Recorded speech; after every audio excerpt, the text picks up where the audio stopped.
Welcome dear rockers, चलिए देखते हैं अंडर द डोम सीरीज का सेकंड पार्ट। और जिन रॉकर्स ने अभी तक पहला पार्ट नहीं देखा है तो प्लीज पहले उसको जाकर देखिए, तभी आपको ये मिस्ट्री समझ में आएगी। सेकंड पार्ट की शुरुआत में दिखाते हैं कि 3 दिन डोम में बंद रहने के बाद लोग मायूस हो चुके हैं। इतना ही नहीं, डोम के बाहर पहरा दे रहे सोल्जर्स भी अब जा रहे होते हैं। अंदर दंगे होने लगते हैं और लोगों को शांत करने के लिए लेस्टर बाइबल के कुछ वाक्य पढ़ता है और बताता है कि ये सब भगवान की देन है, इसलिए हमें इसको सहना पड़ेगा, जल्द ही सब कुछ ठीक हो जाएगा। ये सुनकर फिलहाल तो लोग शांत हो जाते हैं, लेकिन टाउन के रिसोर्सेज तेजी से खत्म हो रहे होते हैं। अचानक लिंडा बेहोश हो जाती है और उसे हॉस्पिटल लेके जाते हैं। यहाँ एंजी शेल्टर में बंद है। जूनियर उसके लिए खाना और कपड़े लेके आता है। तभी एंजी उसे कैंची से अटैक करती है जो उसने कल अपने पास छुपा ली थी, लेकिन जूनियर बच जाता है और कहता है, मैं तुमसे बहुत प्यार करता हूँ, जब तक तुम मुझसे प्यार नहीं करोगी तब तक यहीं बंद पड़ी रहोगी। उसके जाने के बाद एंजी अंदर की पाइपलाइन को तोड़ देती है, जिससे शेल्टर में पानी भर जाता है और इस वजह से वो बेड से गिरकर बेहोशी हो जाती है। यहाँ जूली अपने पति पीटर को ढूंढ रही होती है, जो अचानक गायब हो गया है। आरजे फिल के ट्रेलर के पास पीटर की कार को देखकर वो फिल से उसके बारे में पूछती है। फिल बताता है कि इस डोम के गिरने से पहले पीटर ने अपनी कार मुझको बेच दी थी। वो ये भी बताता है कि बारबी उसका फ्रेंड है, पर बारबी ने जूलिया से कहा था कि वो इस टाउन में किसी को नहीं जानता, मतलब उसने जूलिया से झूठ बोला था। इतने में फिर अचानक बेहोशी हो जाता है और उसको हॉस्पिटल लेके जाते हैं, पर वहाँ इसी तरह के कई केसेस आए होते हैं। जोई और नॉरी भी हॉस्पिटल में है। एलिस जो कि एक डॉक्टर है, वो हॉस्पिटल के डॉक्टर्स और नर्सेस की मदद करती है। ऐसा लगता है कि टाउन में कोई एपिडेमिक फैल रहा है, लेकिन उनके पास बहुत कम मास्क, ग्लव्स और एंटीबायोटिक्स है। जूलिया बारबी से पूछती है, तुमने मुझसे झूठ क्यों बोला? पर अचानक वो भी बेहोश हो जाती है।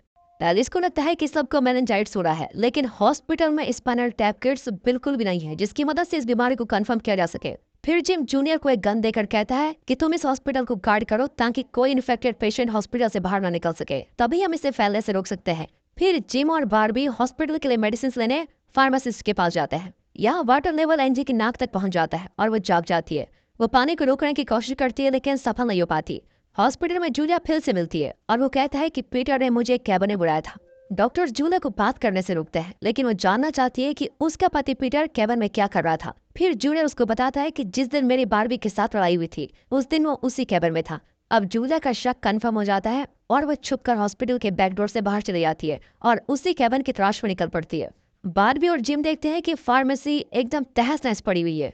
जिम को शक होता है कि लेस्टर वहाँ के सारे मेडिसिन उठाकर ले गया होगा। दोनों लेस्टर के घर पर जाते हैं तो वो सारे मेडिसिन चला रहा होता है और कहता है, भगवान की यही मर्जी है कि यहाँ के लोग मर जाएं, इसीलिए उन्हें मेडिसिन की जरूरत नहीं पड़ेगी। पर ये दोनों उसको रोककर बची भी मेडिसिन को लेके आते हैं। हॉस्पिटल में लिंडा की क्रिटिकल कंडीशन को देखकर एक बुजुर्ग औरत अपनी मेडिसिन को देती है और कहती है, इस टाउन को लिंडा की ज्यादा जरूरत है। लिंडा को बहुत बुरा लगता है कि उसकी जान बचाने के लिए वो औरत मर गई। अब कुछ देर बाद पेशेंट्स बाहर जाने की जिद करते हैं, लेकिन जूनियर उन्हें गन दिखाकर वार्न करता है। उनकी घबराहट देखकर वो गन नीचे करता है और उन्हें सिचुएशन की सीरियसनेस समझाता है। तब जाकर वे उसकी बात मानते हैं।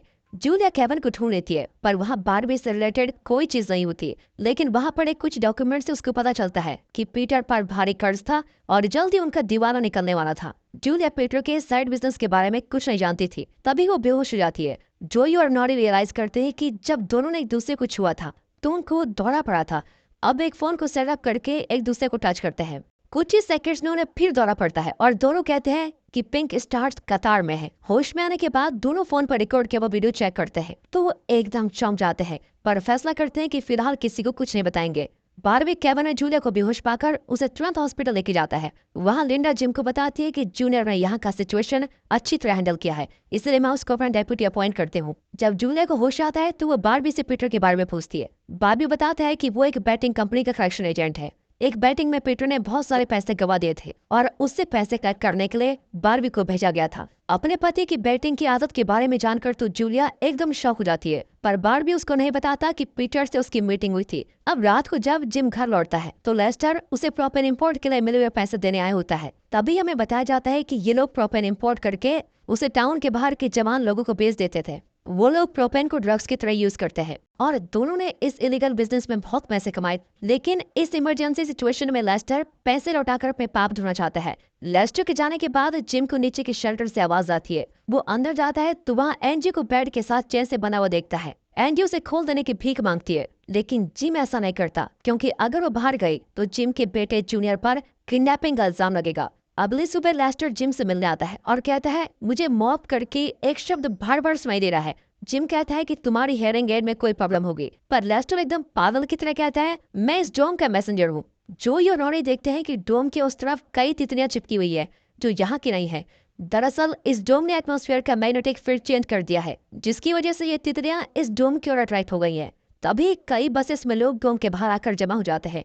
ये लोग डोम के अंदर फंसे लोगों के रिश्तेदार या फ्रेंड्स हैं। गवर्नमेंट के ऑर्डर के अनुसार ये लोग यहाँ पर आए हैं ताकि चेस्टर्स मिल के लोग अपने रिश्तेदारों से मिल सके। लिंडा भी अपने मंगेतर से मिलती है। ये डोम और इसके अंदर फंसे लोग अब इंटरनेशनल न्यूज बन चुका है। डोम के अंदर और बाहर के लोगों का इमोशनल रियूनियन कवर करने के लिए कई सारे रिपोर्टर्स आए होते हैं। इसी बीच लेस्टर सभी को मौत के बारे में बताने लगता है और कहता है भगवान हमें मौत की ओर लेके जा रहे हैं। जिम उसको रोकने की कोशिश करता है, लेकिन वो कहता है तुम सबके सामने अपनी गलतियां कबूल कर लो, वरना मैं खुद ही सबको बता दूंगा। भीड़ में पीटर की बहन भी होती है जो जूलिया को पीटर का लेटर दिखाती है। उसमें पीटर ने लिखा होता है मैं जो करने जा रहा हूँ उसके लिए आप सब मुझे माफ कर दो, और जूलिया एक अच्छी जिंदगी डिजर्व करती है। जूलिया बहुत परेशान होती है कि शायद पीटर भारी कर्ज की वजह से कहीं भाग गया है। अब शाम होने पर मिलिट्री सभी विजिटर्स को वापस भेज देती है और सोल्जर्स भी जगह खाली कर देते हैं।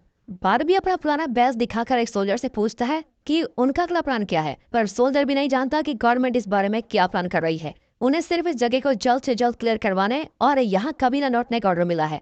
अब ये सुनकर बारबी एकदम चौंक जाता है और सोचने लगता है कि गवर्नमेंट ने ऐसा ऑर्डर क्यों दिया है। तभी उसे याद आता है कि लेस्टर मॉप करके एक शब्द कह रहा था।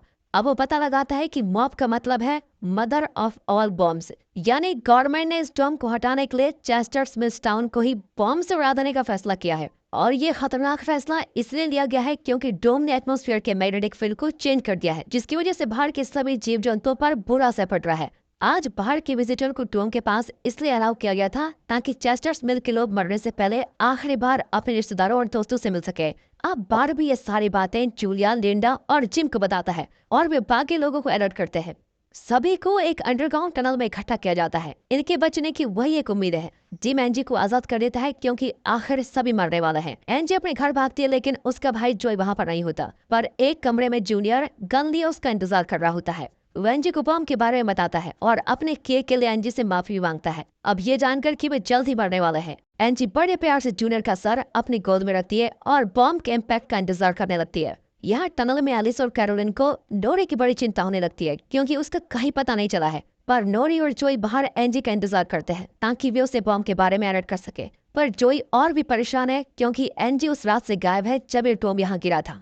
ठीक 1:15 पर मिसाइल लॉन्च किया जाता है। मरने से पहले जोई और नोरी आखिरी बार किस कर लेते हैं, लेकिन इनकी किस्मत तो देखो, ये डोम जो उनकी मौत बनकर आया था वो मिसाइल को रोक देता है और इस टाउन और टाउन के लोगों को बचा लेता है। अब जिम बॉर्डर की ओर भागता है तो देखता है कि डोम के बाहर वाले एरियाज पूरी तरह डिस्ट्रॉय हो चुके हैं, लेकिन डोम पर एक छोटी सी खरोंच भी नहीं आई है। इतने में लेस्टर वहां कर दोबारा जिम से कहता है तुम पब्लिक के सामने अपने गुनाह स्वीकार कर लो। उस जगह पर इन दोनों के अलावा कोई नहीं होता और इस बात का फायदा उठाकर जिम लेस्टर के कान को डोम पर दबाता है। इस वजह से उसका हेयरिंग एड बस्ट होता है और लेस्टर मारा जाता है। यहाँ एंजी जूनियर के साथ अपने कमरे में होती है। वो गैस करती है कि अब जूनियर फिर उसे बंदी बना लेगा, इसलिए वो जूनियर पर अटैक करती है। वो एंजी को चेस करता है लेकिन वो बच निकलती है। दूसरी ओर एक गाड़ी के टकराने से वाटर टैंक फट जाता है। इसकी वजह एलिस है जिसे इंसुलिन की जरूरत है। इंसुलिन के नाम मिलने से वो किसी भ्रम में है और इसी की वजह से ये एक्सीडेंट भी हुआ है। ऊपर से रेडियो टावर कोई सिग्नल ही नहीं पिकअप कर पा रहा है और कोई अजीब से ट्यून बजाया जा रहा है। टाउन के सारे पुलिस वॉकिस भी वही कर रहे होते हैं। अब डोडी एक स्पेशल डिवाइस बनाती है जिसकी मदद से पता चलता है कि एक फ्रीक्वेंसी जो डोम के अंदर से आ रही है वो बाकी सारे सिग्नल को ब्लॉक कर रही है। डोडी जूले के साथ उस फ्रीक्वेंसी को चेक करने जाती है। इस टाउन को यहाँ के एक झील से पानी मिलता है, इसलिए इन्हें पाने की कोई कमी नहीं है। पर रेंडो और बार भी पता लगाते हैं कि डोम के गिरने पर एक मीथेन पाइपलाइन टूट गया था, जिसकी वजह से झील में मीथेन भर गया है। इसका पानी अब जहर बन चुका है और इनके पास इसे प्यूरिफाई करने का कोई तरीका भी नहीं है। अब लोगों में ये बात फैलने लगती है और कई लोग डिपार्टमेंटल स्टोर पर पानी के कैंस लेने आ जाते हैं। पर स्टोर का ऑनर पैसे लेकर भी उनको बेचना नहीं चाहता क्योंकि इमरजेंसी के वक्त पैसों से कोई फायदा नहीं होता। अब लोग भड़क उठते हैं लेकिन लिंडा उन्हें शांत करती है। यहाँ जूनियर एंजी की तलाश कर रहा होता है और तब लिंडा उसे रोककर स्टोर में लेके आती है। वो कहती है तुम इन लोगों को संभालो ताकि यहाँ स्टोर ओनर को कोई परेशानी ना हो। अब हॉस्पिटल में इंसुलिन न मिलने से एलिस मरने वाली है। नॉरी किसी और से इंसुलिन चुराने के लिए बाहर जाती है। जोई उसके पीछे जाता है और दोनों एक खाली घर पर पहुंचते हैं, लेकिन एक आदमी उन्हें गन दिखाकर कहता है कि मैंने अपना लास्ट डोजेस कल ले लिया था। फिर वे दूसरे घर के अंदर घुसते हैं जहाँ मेडिसिन की कई बोतल फ्रिज में रखी होती हैं। तभी वहाँ पर एक लड़का आकर कहता है कि वो एक डायबिटिक पेशेंट है और ये सारी उसी की दवाइयाँ हैं।